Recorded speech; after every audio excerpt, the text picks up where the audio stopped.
I'll never forget the night I took that midnight train.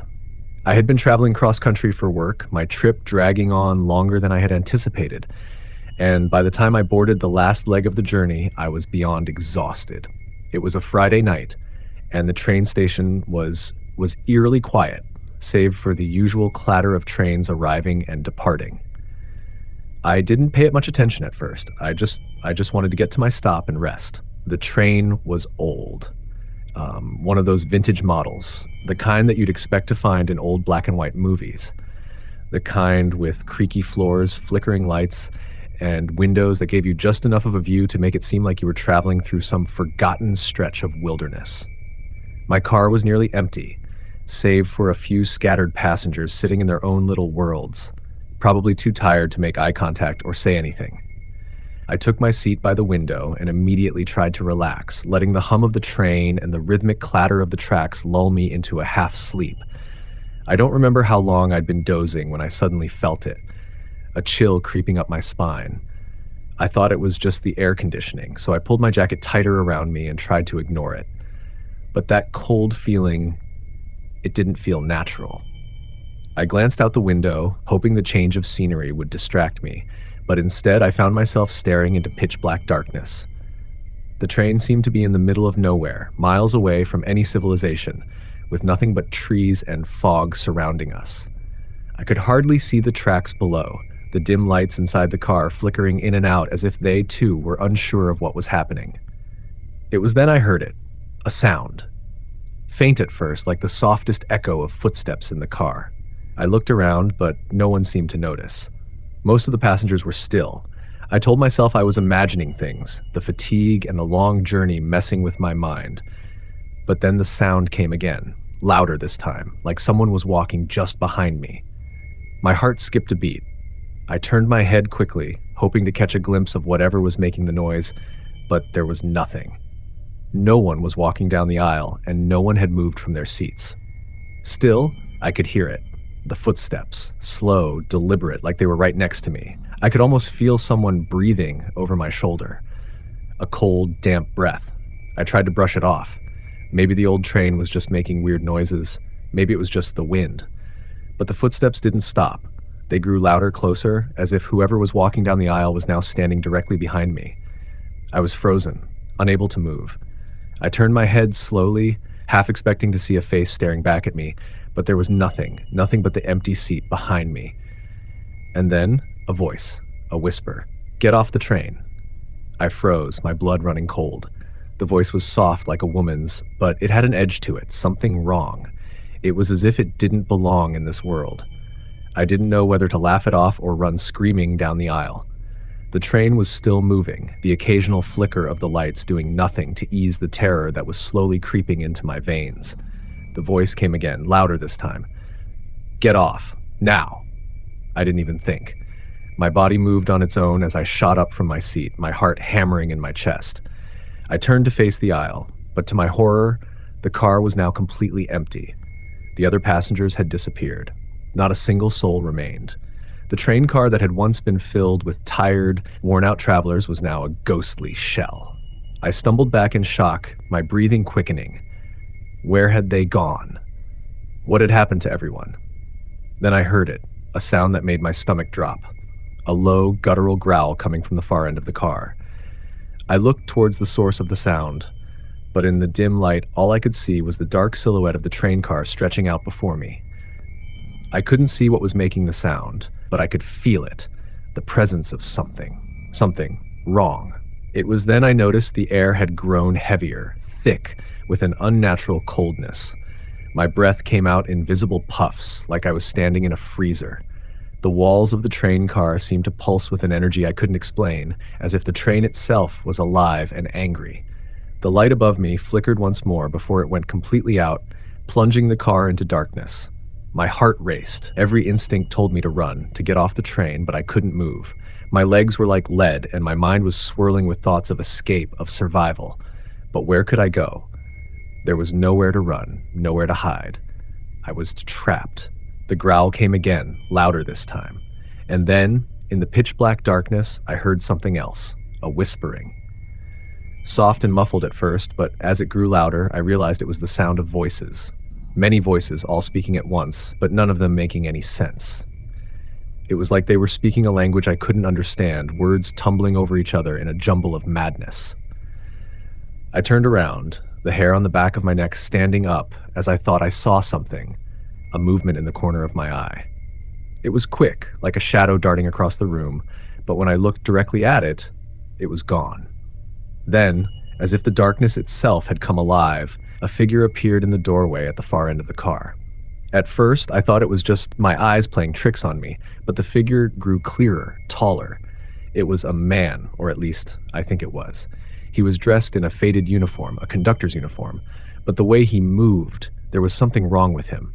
His skin was pale, almost gray, and his eyes were empty, black holes. His face was twisted in a grotesque smile, the kind that made my stomach turn. "Get off?" he whispered, his voice low and raspy. "This train, it never stops." I couldn't move. My body felt frozen, trapped in place by fear. His hand, skeletal and cold, reached out toward me, and I felt a chill that seemed to sink into my bones. His fingers brushed my arm, and I could feel the energy drain from me, as if he were siphoning my life force. With every passing second, the train seemed to stretch further into the void. The lights flickered, and then, suddenly, the car was flooded with a blinding light, the kind of light that felt unnatural, like the sun was burning too hot. The voices grew louder, more frantic, until they were deafening. Then, just as quickly as it had all started, everything stopped. The light dimmed. The growls and whispers vanished. The train was still. I looked around, expecting to see the conductor, but he was gone. The passengers were back in their seats, just as they had been before, no one seeming to notice the terror that had just unfolded. The air was no longer thick with cold, and the train car was no longer pulsating with that strange, dark energy. I sat down, trembling, not sure what had just happened or if it had even been real. But deep down, I knew it was. I had seen something. Something I couldn't explain. And I had felt it. I had felt the presence of whatever haunted that train. It was no longer just a haunted tale to me. It was something I had lived. When the train finally pulled into my station, I couldn't get off fast enough. My legs were shaky as I stumbled down the platform, the world feeling too bright, too alive. I looked over my shoulder once, half expecting to see that figure standing at the door, waiting for me. But there was nothing. I never took that train again. And to this day, I avoid traveling at night, especially by train. Because once you've encountered whatever lurks in the shadows, you never forget and you never feel safe. Next story. I'll never forget the night I boarded that train. It was late, past midnight, and I had just finished a long workday. I was tired, but the idea of getting home kept me going. The train station was almost empty when I arrived. A few scattered passengers, a couple of hurried commuters, but nothing out of the ordinary. I figured it would be an uneventful ride. Little did I know that this train ride would change my life forever. The train itself was old, far older than any train I'd seen. The rust on the edges of the metal walls, the creaky doors, the flickering lights. Everything about it screamed vintage, but in a way that felt wrong. I boarded, took my seat by the window, and leaned back, trying to relax. There was something odd about the atmosphere, though, a strange chill in the air that made me uneasy. It wasn't just the cold night air creeping in through the slightly open window, but something else, something I couldn't put my finger on. As the train began to pull away from the station, I glanced around. There were only a few passengers, all of whom seemed just as tired as I was. A middle-aged woman sat across from me, staring blankly out the window. A man in his late 30s, dressed in a long coat, sat farther down the aisle, his head down, engrossed in his phone. Then there was a man in the back who appeared to be asleep, his head resting against the window. All in all, a quiet night, or so it seemed. The first strange thing happened about 15 minutes into the ride. I had been staring at my reflection in the window when I noticed something moving in the corner of my eye. At first I thought it was just a trick of the light, but then I saw it again. Someone walking down the aisle. But here's the thing. There was no one there. It wasn't a physical presence, not a person, but a shadow, like someone passing by, casting a shadow on the floor. My heart skipped a beat. I looked around to see if anyone else noticed, but No one seemed to be paying attention. They were all lost in their own little worlds. I shook it off as my imagination getting the better of me. It was late, and I was probably just exhausted. But as the train continued to roll down the tracks, I couldn't shake the feeling that something was wrong. Then the next incident occurred. The train suddenly lurched forward, the wheels screeching as if they had just hit a bump or something. The lights flickered, and for a moment everything went pitch black. I felt my breath catch in my throat as a cold breeze swept through the car. The lights came back on after a few seconds, and everything seemed normal. Except it wasn't. In the seat next to me, the middle-aged woman who had been staring out the window was now gone. I hadn't seen her leave. In fact, I hadn't heard a sound. Not even the rustle of her coat or the click of her shoes on the floor. It was as though she had simply vanished into thin air. I looked around, my mind racing, but she was nowhere to be seen. The man with the phone still had his head down, and the other passengers seemed oblivious. I rubbed my eyes, trying to make sense of what I had just seen. I thought maybe I just nodded off for a second, but the woman had been there, right next to me. Now she was gone. I felt a shiver run down my spine. I tried to distract myself by staring out the window, but even the moonlight didn't offer any comfort. The train seemed to move at an unnatural speed, the tracks rushing by faster than they should have. I noticed the time on my phone. An hour had passed, but it felt like only a few minutes. That's when I heard it. A low whisper coming from somewhere down the aisle. It was faint at first, like someone speaking softly in a distant room, but then it grew louder. I couldn't make out the words, but it sounded like crying. The faintest sound of a child's sobs echoing through the empty car. I tried to ignore it, but it was getting closer, the crying turning into something more desperate, more tortured. My eyes darted around, and that's when I saw it. At the far end of the car, near the doors, a figure was standing. It was a woman, dressed in an old-fashioned white gown, her hair long and black, hanging around her face like a dark veil. She was staring at me, her face a mere silhouette in the dim light. I froze. Her eyes, though, were the worst part. They weren't just empty. They were full of sorrow, of anger, of something wrong. My heart raced, and I tried to call out to someone, anyone, but my voice was caught in my throat. I wanted to move, to run, but my body wouldn't obey. I felt paralyzed, trapped in my seat, staring at this ghostly figure. The crying grew louder, almost deafening now, as the woman started to move toward me, her feet dragging on the floor like they were wet, leaving a trail of something dark behind her. When she reached my seat, she stopped. She didn't speak. She didn't even move. Her face was inches from mine, and I could feel her cold breath against my skin. My eyes locked with hers, and I felt something in me shift, like a dark weight pressing down on my chest. Her lips barely moved, but I could hear her whisper clearly in my ear, her voice a raspy, broken sound. "Help me," she whispered. I wanted to scream, but the words caught in my throat again. I couldn't breathe, couldn't think. I couldn't move. She stepped back, and I thought I saw something flicker in the corner of my vision. I turned, but when I looked back, she was gone. But that wasn't the end. The train didn't stop. It just kept going, faster, faster, and I could see nothing outside the window now. The darkness was all-encompassing, like we were trapped in a void. The lights flickered again, and then I heard the sound of footsteps.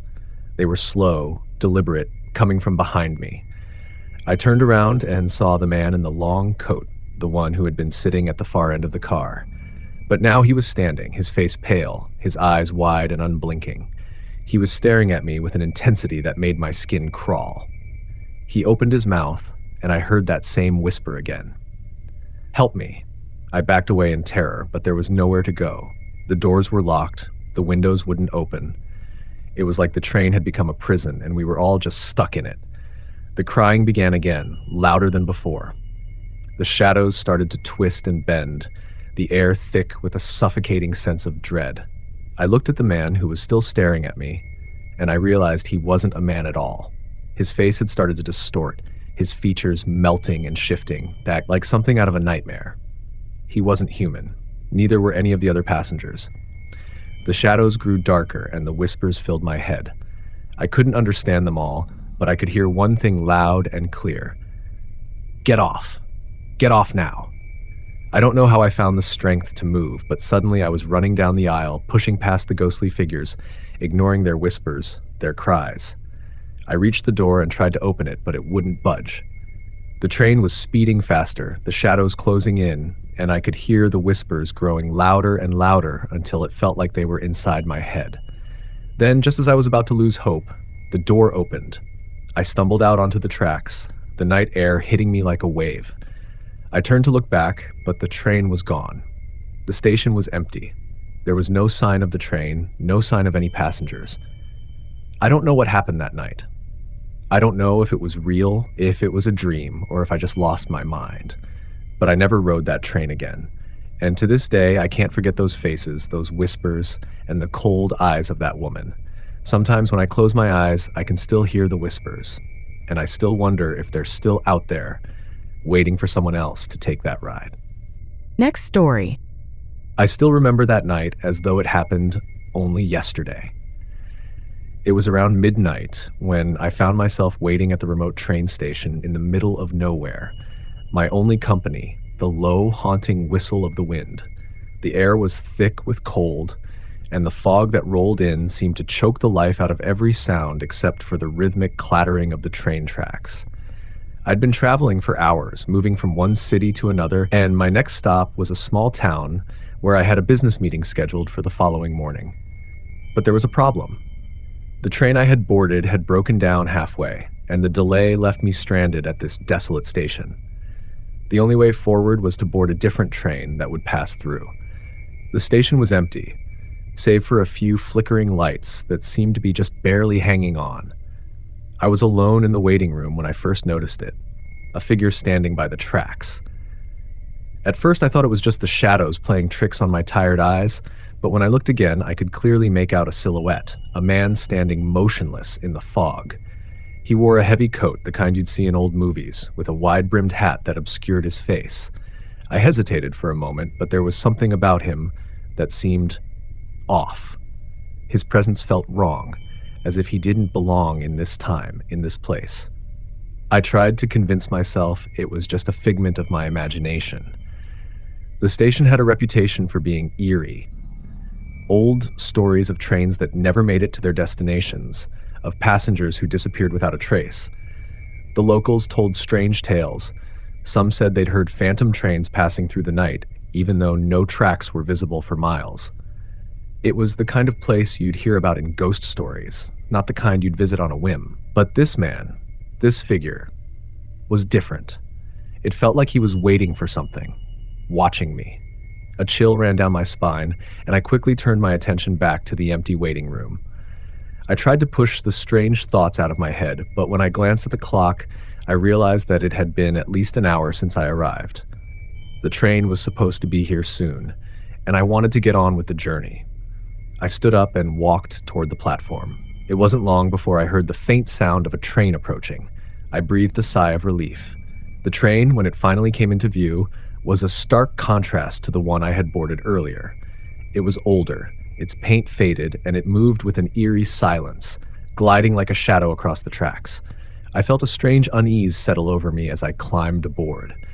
The conductor, an older man with graying hair and a stern face, greeted me with a curt nod. He didn't say much, just motioned for me to take my seat. I was the only passenger in the car, and the silence inside was thick, oppressive. The train car felt strangely cold, even though the heater was working. I tried to shake off the feeling, telling myself it was just my tiredness catching up with me. As the train began to move, the world outside turned into a blur of trees and darkness. The windows fogged up with condensation, and the rhythmic sound of the train's wheels clicking against the tracks seemed to lull me into a false sense of security. But the further we traveled, the more I began to sense that something was wrong. I looked around the car and saw nothing but empty seats. It was too quiet, too empty. My heart started to race as I tried to ignore the gnawing feeling in the pit of my stomach. It was then that I heard it, a soft whisper, barely audible over the sound of the train. I froze, straining my ears to listen. It came again, this time a little louder, as if someone was right next to me. "Get off the train," the voice whispered. I looked around, my breath catching in my throat. There was no one there. The train car was still empty. I stood up, my body trembling. I knew I should have stayed put, but something compelled me to move. I walked down the aisle toward the back of the car, my footsteps echoing the otherwise silent train. As I passed by each window, I saw the same thing. Darkness stretching out into the void, no sign of civilization in sight. The lights flickered, casting long shadows across the walls. I reached the end of the car and hesitated for a moment before opening the door to the next compartment. The sudden rush of cold air that hit me was sharp, almost painful. I stepped through, and the door slammed shut behind me. The moment I crossed into the next car, I realized something was terribly wrong. The interior had changed.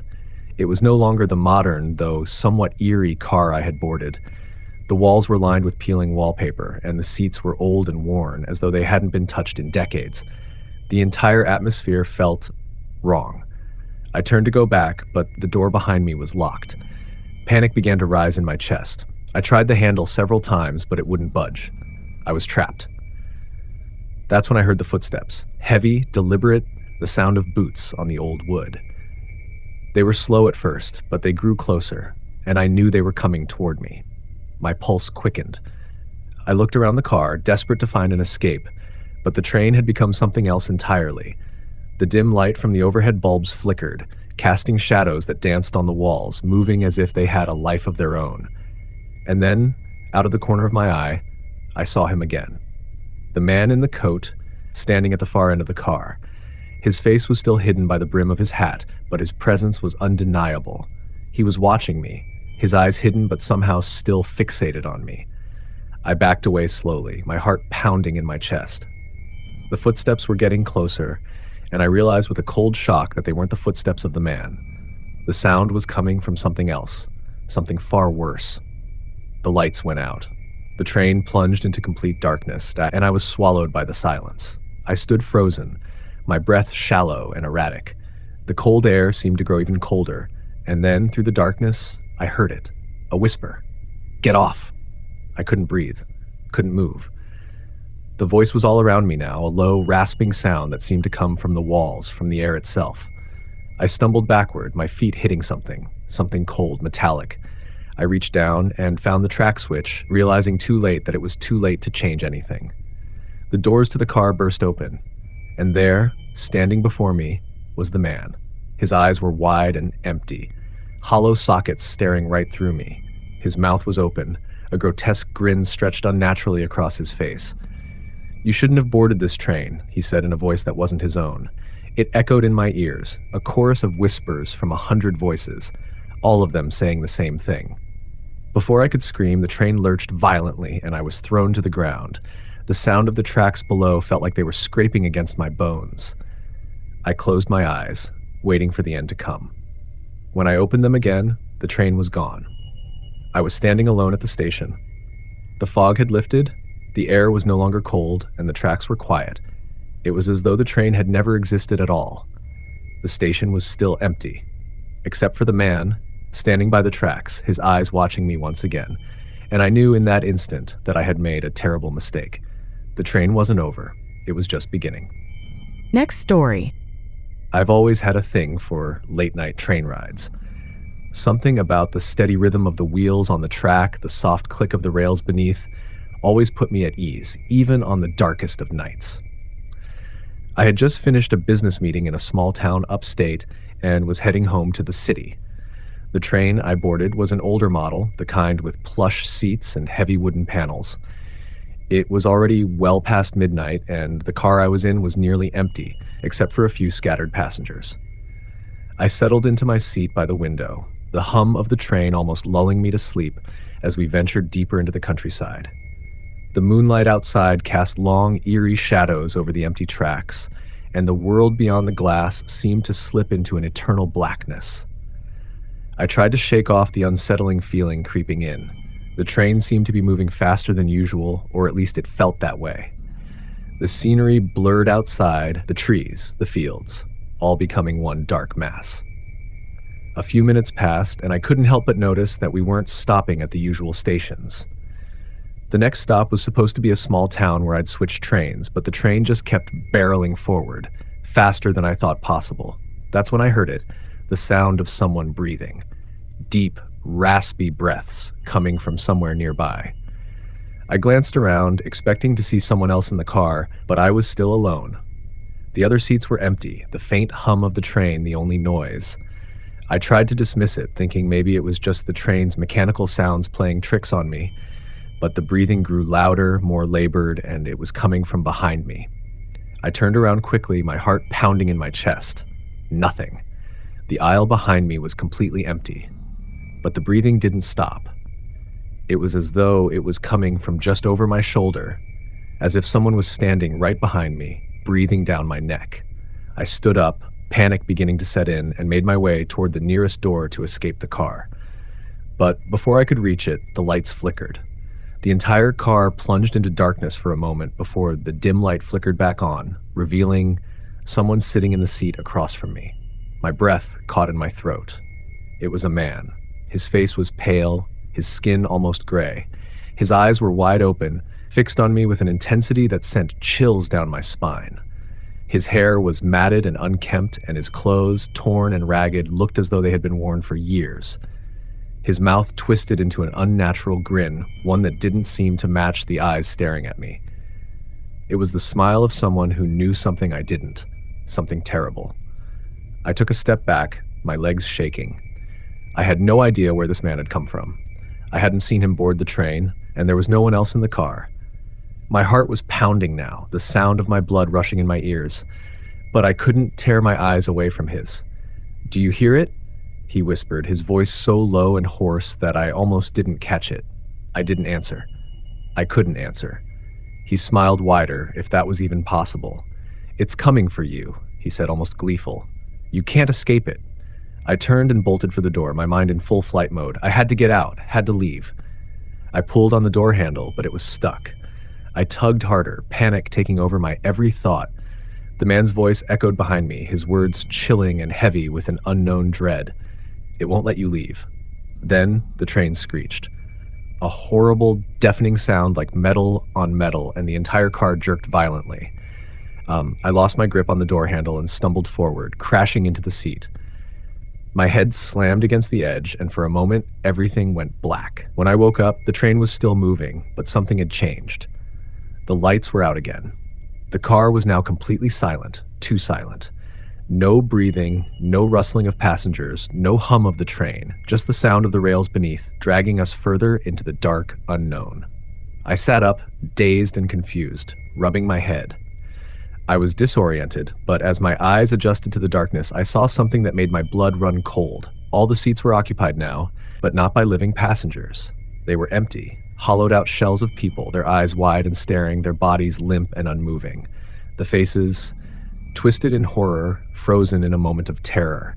Each one seemed to be staring directly at me, their vacant eyes following my every movement. I stood frozen, a cold sweat dripping down my spine, my pulse quickening. My breath was shallow, and I felt as though I was suffocating. The air was thick and stifling. I looked down at the floor and froze in place. There, in the middle of the aisle, was a pair of shoes. A man's shoes, shiny black leather, polished to a mirror shine. I could feel the presence of something behind me, something in the darkness. I turned slowly, too scared to move too quickly. And then I saw it. A shadow, a figure, its outline barely visible, standing at the far end of the car. Its form was shifting, like it wasn't quite solid, its edges flickering in and out of existence. It had no face, no clear features, just a mass of darkness. And yet, somehow, I could feel it watching me, its gaze piercing through me. It moved closer, and I backed away, my legs weak beneath me. I tried to scream, but my voice was swallowed by the suffocating silence. The shadow glided toward me with unnatural speed, its limbs stretching unnaturally long, and I could hear the sound of its breath. A slow, deliberate exhale, like something dead trying to remember how to breathe. I reached for the door again, but it was locked. No matter how hard I pulled, it wouldn't budge. I was trapped. The figure stopped in front of me, its shape now more defined, more real. I could see the outlines of what seemed to be tattered clothes hanging from its body. It reached out a hand, a skeletal hand, with fingers long and sharp as knives. It touched my face, and the coldness of it sent a shock through my entire body. "Welcome," it whispered. "You're one of us now." The figure's smile, if you could call it that, was wide and jagged, full of sharp teeth like a predator about to strike. I tried to pull away, but I couldn't. I couldn't move, couldn't breathe, couldn't think.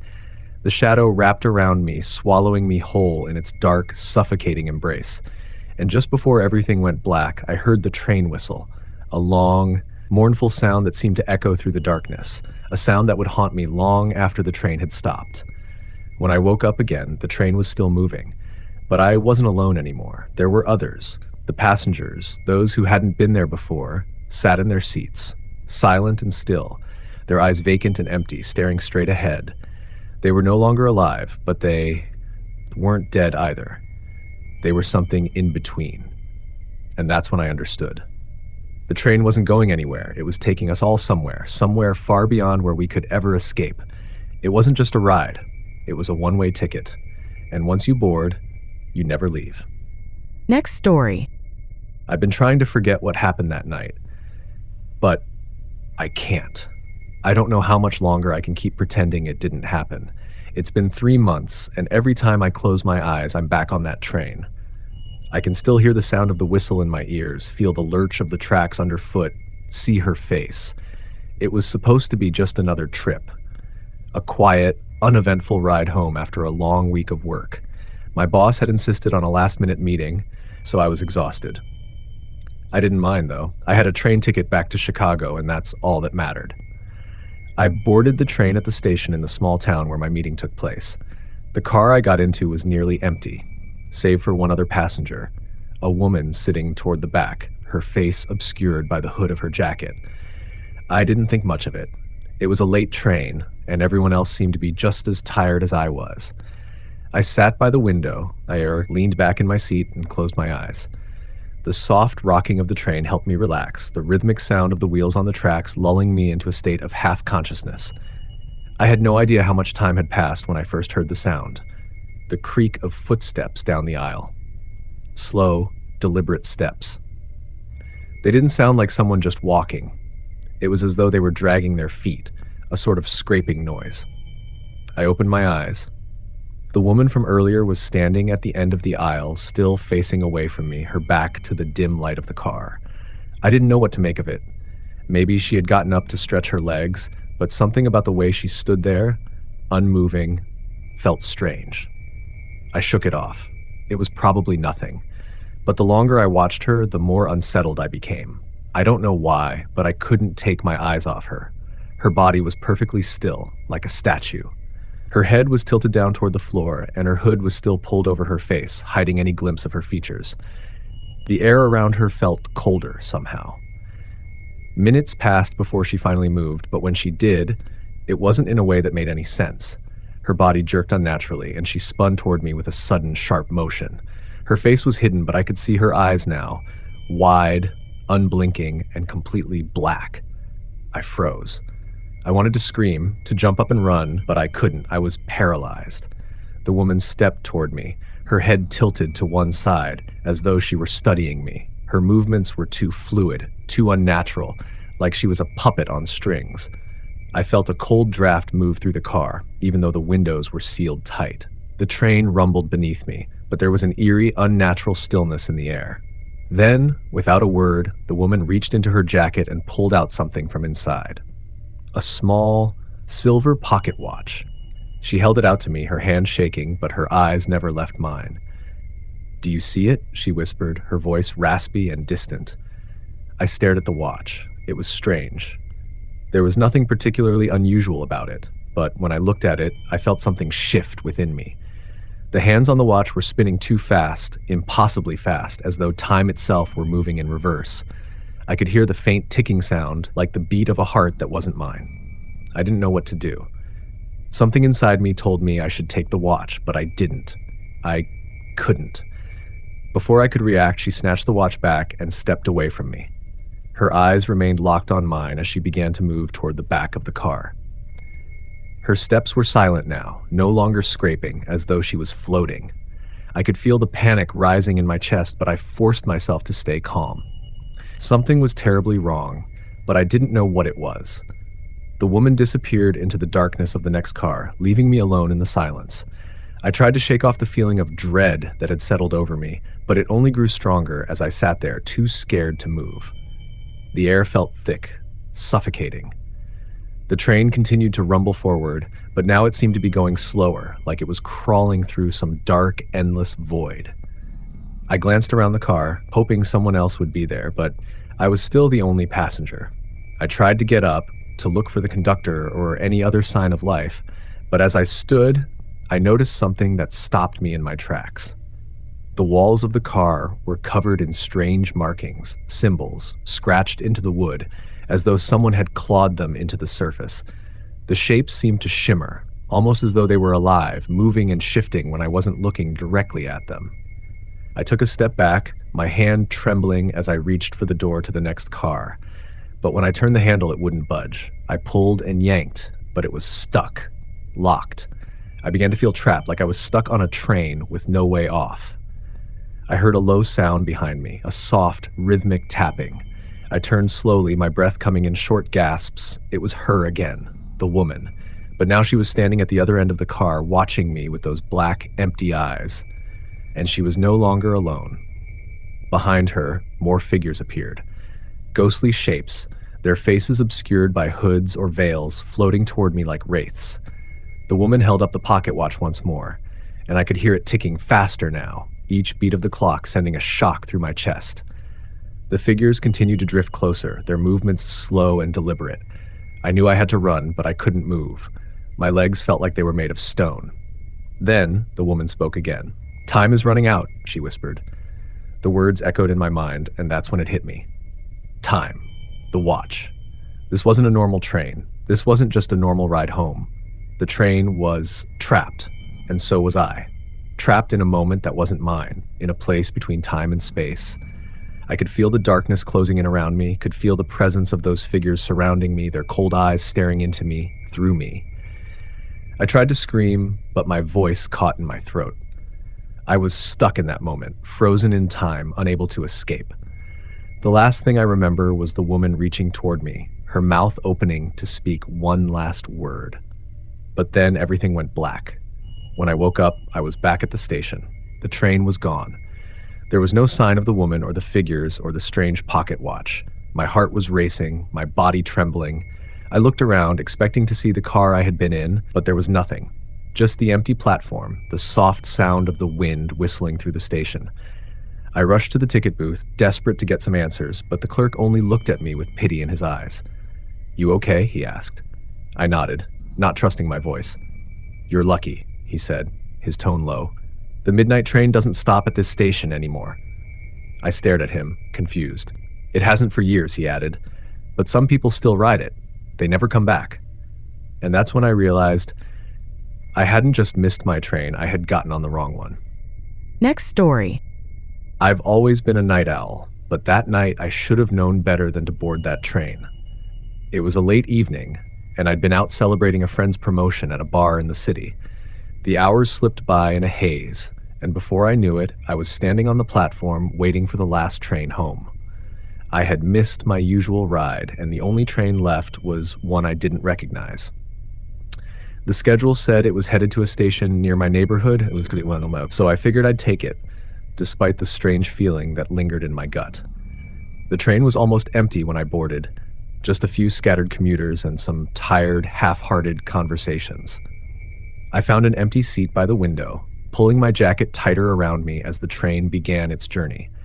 The cold air from outside seemed to seep through the cracked glass, and I shivered involuntarily. It wasn't until the train started to pick up speed that I realized how far out of the city we were heading. We were moving through the darker, quieter stretches of the countryside. The further we went, the fewer streetlights there were. The occasional field or tree flashed by, but the night seemed to consume everything. There was something off about it. I couldn't shake the feeling, and my instincts started screaming at me to get off, but I kept telling myself it was just the alcohol from earlier messing with my head. As the train roared through the quiet night, I tried to relax, burying my unease with my phone, scrolling through social media. It was then I heard it. A sound like soft whispering coming from the seat behind me. I thought it was just the wind at first, but the whispers grew clearer, closer. They were low, like a conversation in another language, but I couldn't understand a word.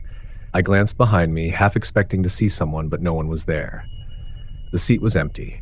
I chalked it up to being tired, maybe hearing things. The train rattled against the tracks, and I buried myself further in my phone. The whispers stopped for a moment, and the sense of dread lifted slightly. But then a chill ran down my spine. Something wasn't right. The temperature in the car had dropped, and my breath fogged in the air. The other passengers who had been there when I boarded were all gone. The car was completely empty now, save for me. I stood up, feeling the weight of panic settling in my chest. The doors were shut. The train was moving faster now, and the landscape outside was nothing but a blur of darkness. There were no lights on the platform. The train's rhythmic sound felt like it was growing louder, like it was vibrating through my bones. The whispering came again, but now it was louder, more insistent. I turned, my heart racing, but this time I saw something I hadn't noticed before. In the corner of the car, near the far door, a figure stood.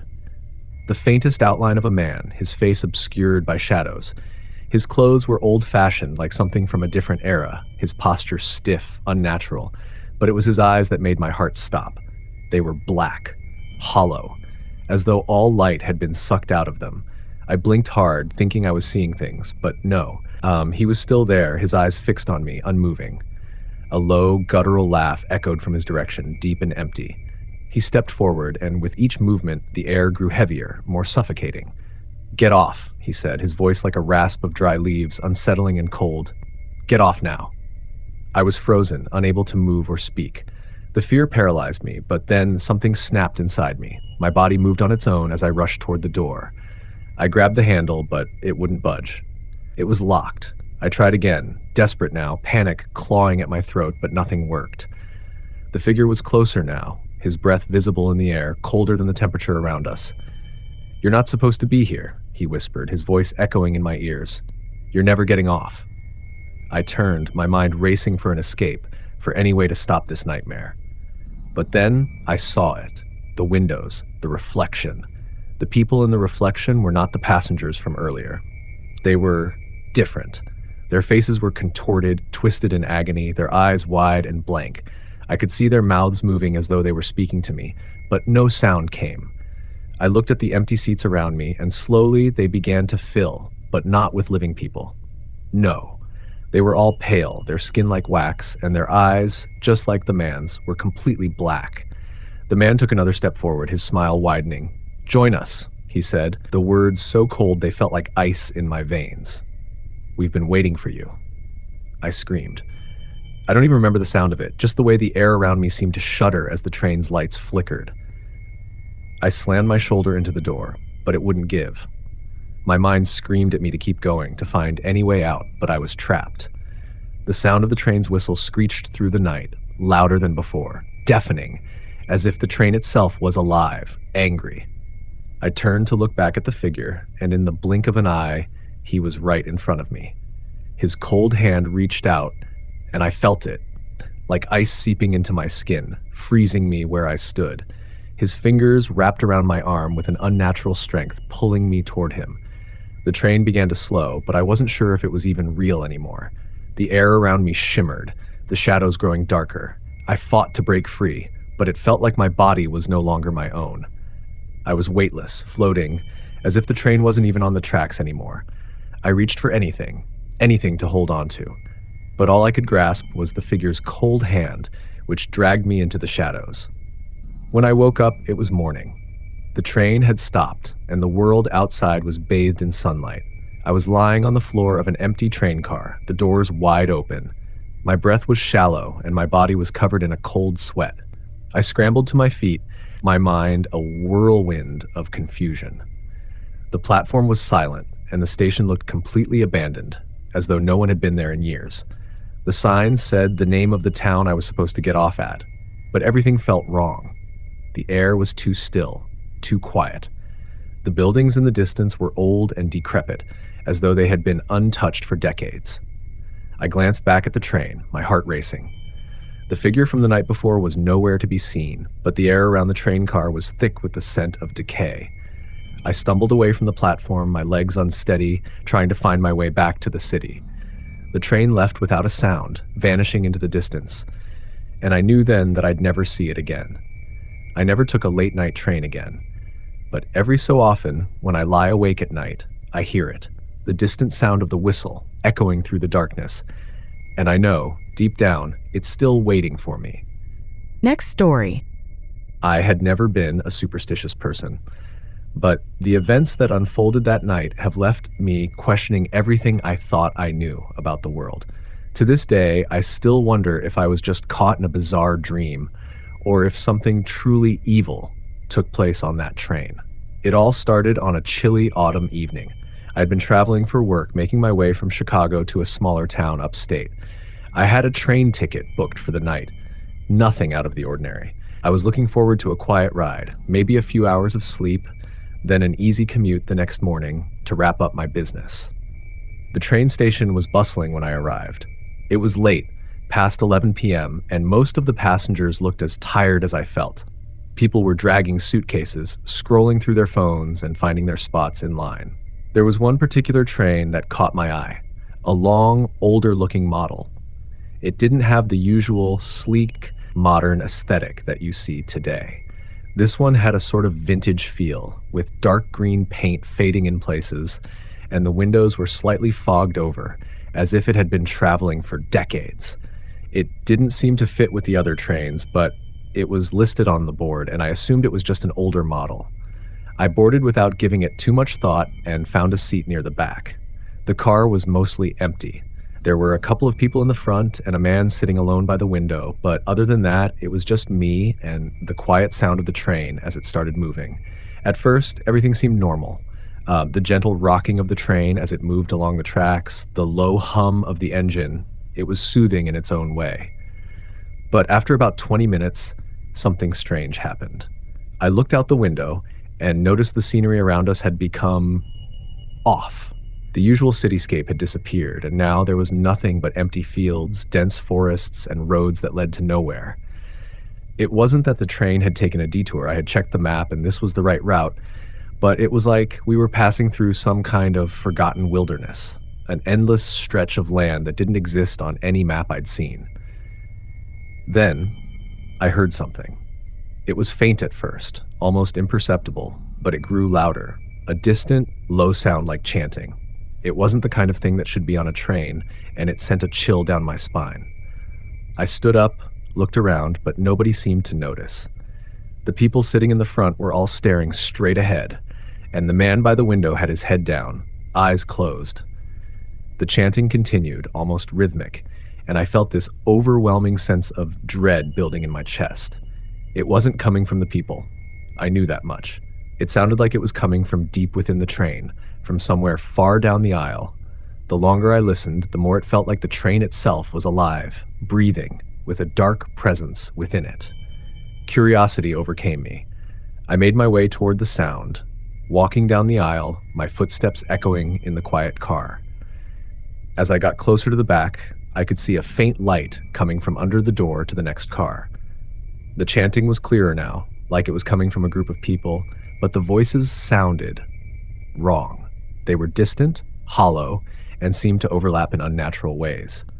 I reached the door, hand on the handle. For a moment I hesitated. There was something about this entire situation that didn't sit right, but I opened it anyway. What I saw on the other side, I can't fully explain. The car was completely different from the one I had just left. The lighting was dim, barely there, casting long, eerie shadows, and the people, I don't know how to describe them. They were standing in a circle facing each other, their hands raised toward the ceiling. Their bodies were draped in dark, tattered robes, and their faces were obscured by hoods, but their eyes, they glowed with an unnatural pale light. I wanted to scream, but my throat went dry. I could barely breathe, let alone make a sound. And the chanting, it had become louder now, almost deafening, a dissonant hum that seemed to vibrate through my very bones. It felt like the air itself was thick with it, like it was pressing in from all sides, suffocating me. One of the figures turned slowly, and I froze. The hooded figure's face was pale, almost lifeless, with hollow eyes that glowed faintly in the dim light. And then it spoke, no, whispered, but it was as though the words weren't coming from its mouth. They were in my head. "Do you want to join us?" the voice asked, and I could feel it wrapping itself around my mind, twisting it, pulling me closer. I shook my head, my body trembling. I wanted to run, but my legs wouldn't move. My chest felt tight, as if the very air around me was being drained. I stepped backward, but the figure's hand shot out, long fingers gripping my wrist. The cold was like ice. "You can't leave," it whispered. "Not now. Not after you've seen us." The chanting grew louder, the figures all swaying slightly, as though in rhythm with the sound. I could feel myself being pulled toward them, as if some invisible force was dragging me closer. Just as I thought I was going to lose myself in the madness, the door behind me slammed shut. I spun around, my heart pounding in my ears. The car I had just been in was gone. In its place was just an empty hallway, stretching forward endlessly. I didn't know what to think. Was I dreaming? Had I fallen asleep, maybe slipped into some kind of waking nightmare? But then I realized I wasn't alone. The man who'd been sitting at the window was there with me. His eyes were wide, bloodshot, like he had seen something he couldn't forget. "Get out," he gasped, grabbing my arm. "You have to get out before it's too late." Before I could respond, the train screeched to a halt. The lights flickered one last time and everything went dead silent. I felt a cold breeze sweep through the hallway as the door to the next car opened, and a shadowy figure stepped inside. It was one of them, the hooded figures from the ritual. But this one was different. Its eyes glowed bright now, the light so intense that I could barely look at it. The figure pointed directly at me. And then, just as suddenly as it had all begun, the train jerked forward again, the lights flashing back on, the train engine roaring to life. I blinked, and everything was normal again. The hallway was just a hallway. The door to the next car was still locked. The other passengers were still in their seats. I was back on the normal train. But the man who had warned me was gone. There was no trace of him. I never saw him again. I didn't tell anyone about what happened that night because who would believe me? Maybe it was just a bad dream, or maybe I was losing my mind. But every now and then when I close my eyes, I can still hear the chanting in the back of my mind. And I swear that when I look at trains now, I see their dark figures standing on the platform, waiting for someone else to board. Next story. I still don't know what happened that night. I've tried to convince myself it was just a bad dream, some kind of mental break, but deep down, I know the truth. There was something on that train, something that didn't belong. It was a normal Thursday evening when I decided to take the midnight train. I was staying late at work, finishing up some paperwork, and the next thing I knew, it was nearly 11:45 p.m.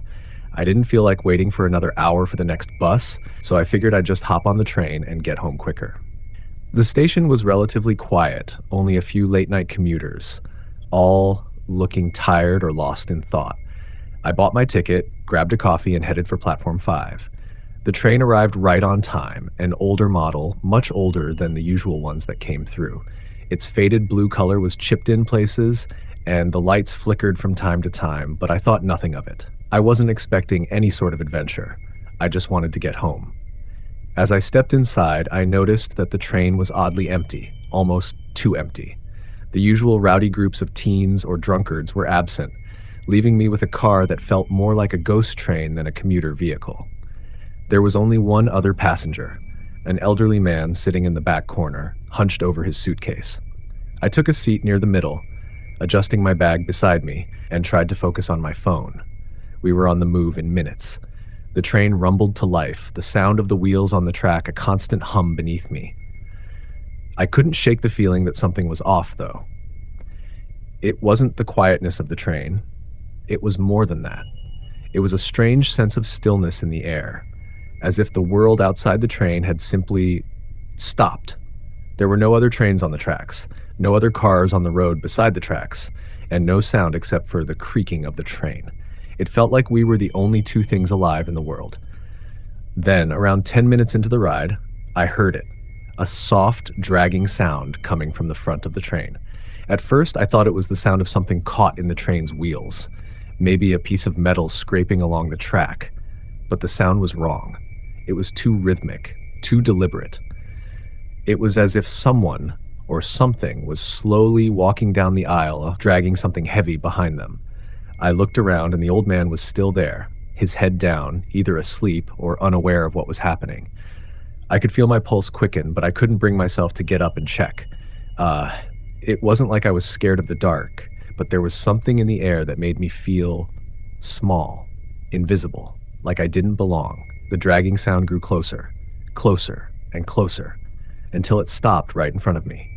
I froze, unable to turn my head, unable to move my eyes from the floor. I heard a soft sigh, almost like a breath, and then, just as suddenly as it had come, the sound was gone. I couldn't take it anymore. I had to look. Slowly, I raised my head, my heart pounding in my chest, and that's when I saw it. At first, I thought it was a trick of the dim light or maybe a shadow from the flickering overhead lights, but no. There, standing at the end of the car, was a figure.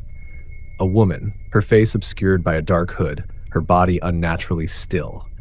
She wasn't moving, and there was something unsettling about the way she stood, too straight, too perfect, as if she was waiting for something, or someone. I wanted to call out, but my throat went dry.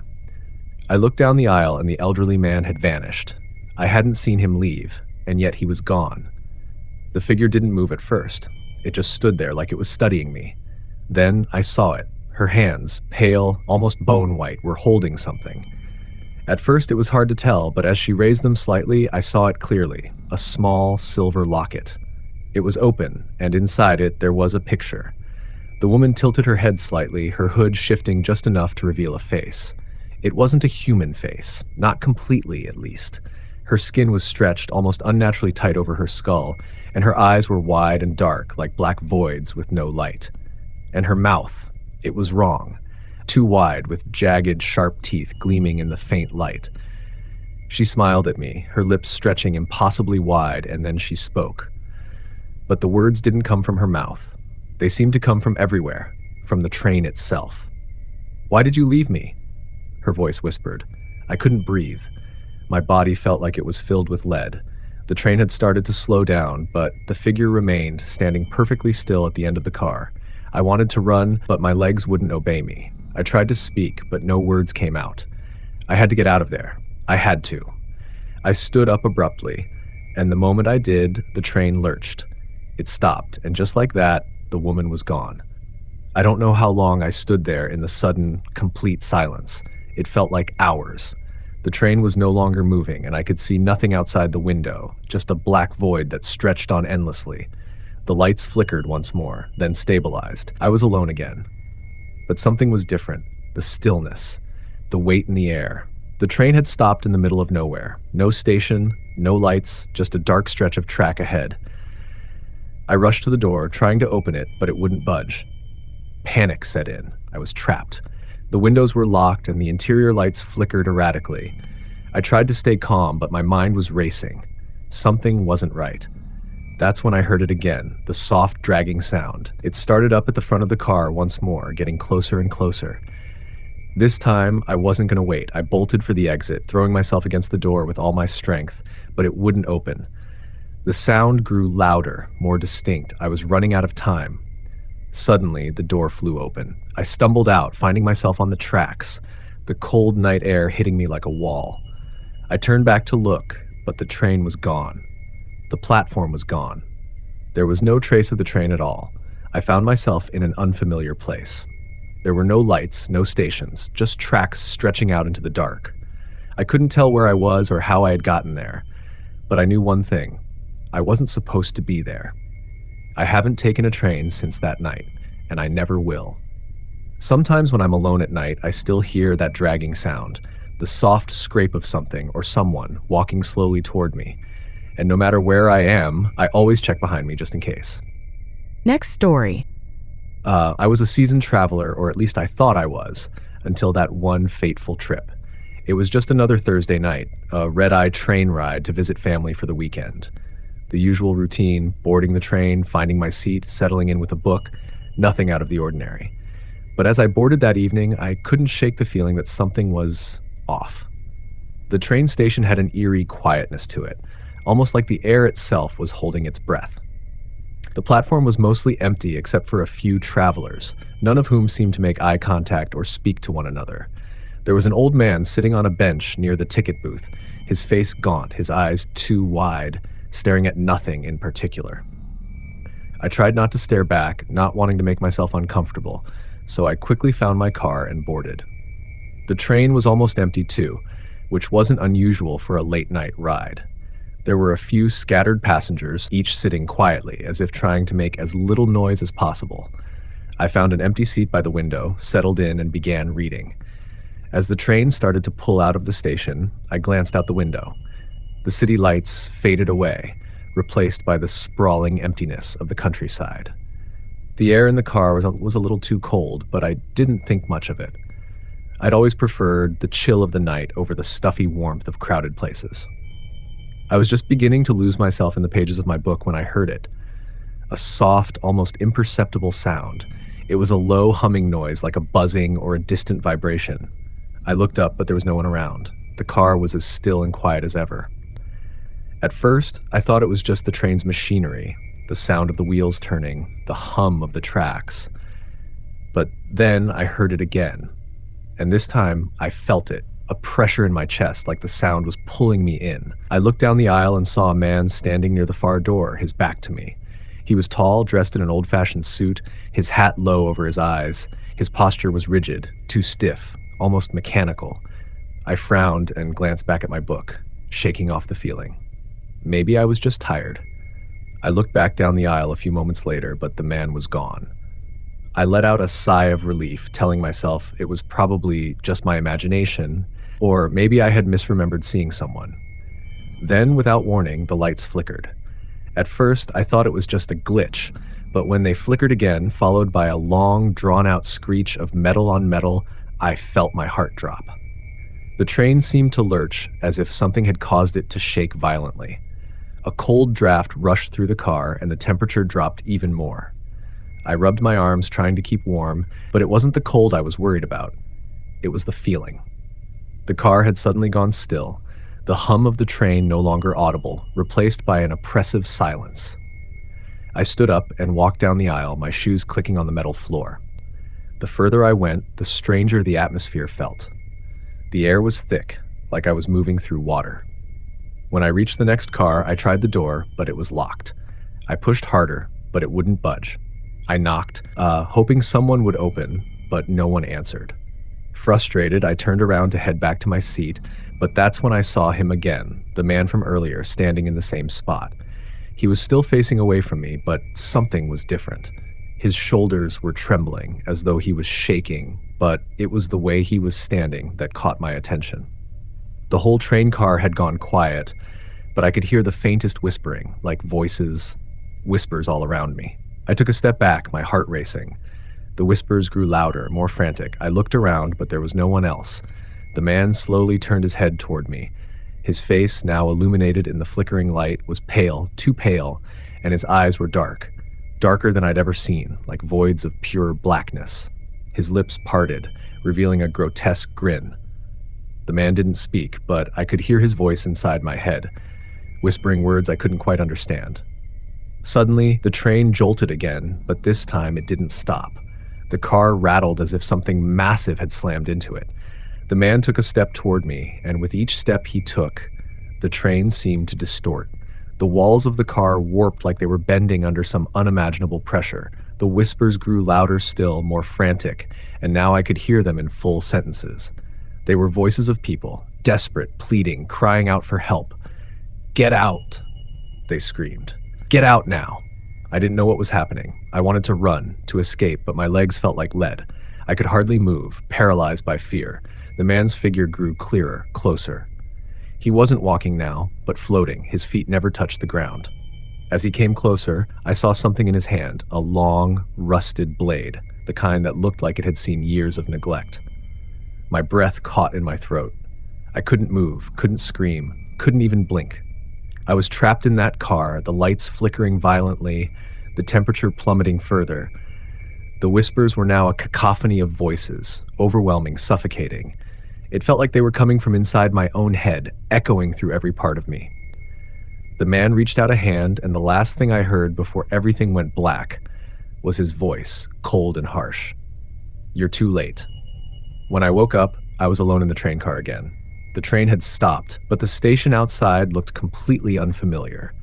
The lights were no longer flickering, but the air was still heavy, the whispers lingering in my ears. I stumbled off the train, feeling as though my legs were made of stone. I glanced back at the train before it pulled away. The last thing I saw was the man standing at the door, his figure slowly dissolving into the dark. I never told anyone about what happened that night because I don't think anyone would believe me. But I know what I felt, and I know that train isn't like the others. It doesn't just take you to a destination, it takes something from you.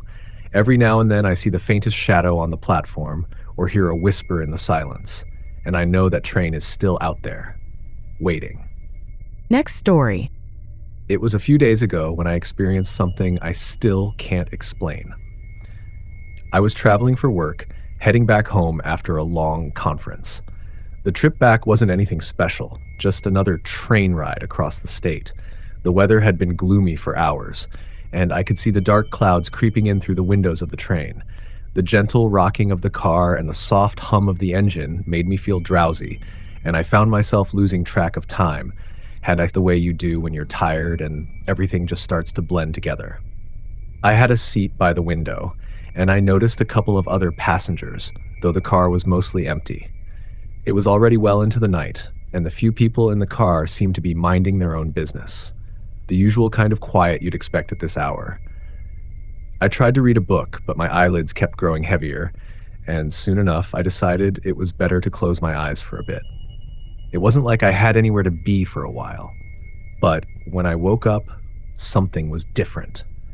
I wasn't sure what time it was, but the train car was darker than it had been when I first boarded. I tried to check my phone, but it had no signal, which wasn't unusual when traveling through rural areas. It was quiet, too quiet. The soft click of the wheels on the tracks had stopped. There was no motion, not even the sound of the engine. For a moment, I thought the train had broken down, but the stillness felt too strange. I looked around, trying to get my bearings. The train car was no longer empty. There were people now, but they weren't sitting in the seats or looking out the windows like normal passengers. They were standing, staring at me. They were all facing my direction, their eyes wide, their faces pale. It was as if they were waiting for something, or someone. I froze. My heart skipped a beat. There was something about them that unsettled me. Something off, something that felt wrong. I scanned the car quickly, noticing details I hadn't before. The curtains on the windows were drawn, the light dimmed even more. The air was thick and heavy, and I could barely breathe. The silence was almost suffocating. Then one of the passengers took a step toward me.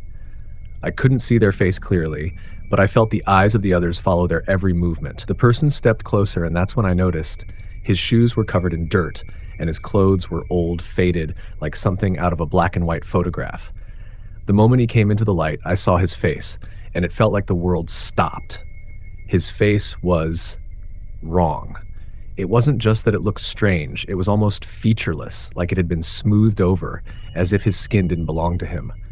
His eyes were wide open, unblinking, and his mouth stretched in a grin that seemed to grow larger with every second. He took another step toward me, and I could feel a chill in the air, as if the temperature had dropped several degrees. "Do you see it?" he whispered. I didn't know what he meant. I didn't want to know. I tried to stand up, but my body wouldn't respond. I was paralyzed, unable to move. The man's grin grew wider, his eyes never leaving mine. And that's when I realized there was no sound. No sound at all. I tried to scream, but my voice wouldn't come. The train car had become a place where everything, every living thing, had been sucked out of existence except for those eyes, staring, waiting. I turned to look at the others in the car. They were all still standing there, and they were no longer looking at me. They were looking out the window. But there was nothing out there, just a thick black void. No trees, no buildings, no tracks. It was as if the train was suspended in nothingness. I could feel my pulse racing, my chest tightening. I felt like I was suffocating in the silence. The man with the wrong face continued to stare at me, and now the others were starting to move. They shuffled, slow and stiff, as if they were drawn to me, pulled by some invisible force. They were closing in. I couldn't breathe. The cold air was suffocating. I tried to get up again, but my body was still frozen, locked in place. I could feel their presence now. Too many of them, crowding around me. The man's voice was back, low and soothing. "You're going to join us," he whispered. The others were getting closer. I could feel the air grow thicker with every passing second. My vision blurred. I wanted to scream, to shout, but my mouth wouldn't work. The man reached out, his hand cold and clammy, brushing against my arm. It was then that the train started moving again. The sound of the wheels clacking against the rails slowly returned, and with it came a strange feeling of motion. But the car was still as dark as ever, and those figures, those hollow, grinning figures, were still all around me, surrounding me. I tried to push them away, but my hands passed through them like they weren't even there. I closed my eyes, hoping it was just a nightmare, hoping I would wake up, but when I opened them again, the train was no longer moving through the night. It was stopped. The car was empty once more. The figures were gone. The man with the featureless face was gone. The train car was exactly as it had been when I first boarded. The dim light, the soft hum of the engine, everything was back to normal. But my heart was still pounding in my chest, my hands shaking. I rushed to the door, desperate to leave, to get off, to escape whatever had just happened. But the door wouldn't open. I tried every button, every handle. Nothing. The windows were shut tight too. I could feel the panic rising, the suffocating terror creeping up my spine. What was this place? Where was I? Where was the rest of the world? It was then that I noticed something. There on the floor just below my seat was a small, crumpled ticket. It was my ticket. But there was something else written on it in a handwriting that wasn't mine. Next stop, nowhere. The door finally clicked open. I ran out of that car without looking back. When I stepped onto the platform, I found myself standing at a station that wasn't listed on any map I had seen before. The place was abandoned, empty, and the fog rolled in thick, just like it had when I first boarded the train. I could still hear the sound of the train's engine in the distance, fading away as if the train had never really stopped. And even now, I'm still not sure if I ever truly left it. Next story. I wasn't supposed to be on that train. I didn't even have a ticket for it. But sometimes life has a way of pushing you into situations you never saw coming. It all started on a late evening. The day had been long, exhausting, and I'd missed the last regular train home.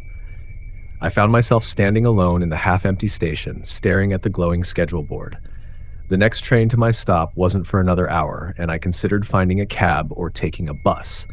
But then, as if on cue, I heard the sound of a train approaching. I turned to see a train pulling into the station.